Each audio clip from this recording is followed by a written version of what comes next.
ஒருவரின் உரிமையை பறித்து அதை தங்களுடையதாக மாற்றிக்கொண்டவர்கள் அந்த நிம்மதியை வெற்றியாக எண்ணி கொண்டார்கள்.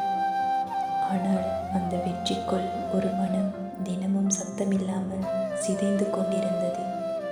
அவர்கள் பெற்றது ஒரு உறவு அல்ல, ஒருவரின் நம்பிக்கையும் கனவுகளையும் அமைதியையும் ஒரே நேரத்தில் உடைத்த ஒரு கதை. ஒருவருக்கு சொந்தமானதை கைப்பற்றிவிட்டோம் என்று மகிழ்ந்தவர்கள் அந்த மகிழ்ச்சியின் பேரில் எவ்வளவு கண்ணீர் புதைந்திருக்கிறது என்பதை பார்க்க தவறிவிட்டார்கள். அந்த மகிழ்ச்சியின் பின்னால் ஒரு வாழ்க்கை மெதுவாக இருளில் தொலைந்து கொண்டிருந்தது. அவர்கள் வெற்றி என்று கொண்டாடியது உண்மையில் ஒருவரின் உள்ளத்தை முழுவதும் காலியாகியது. ஒரு அமைதியற்ற வெற்றியாக இருந்தது. இறுதியில் அந்த வெற்றியே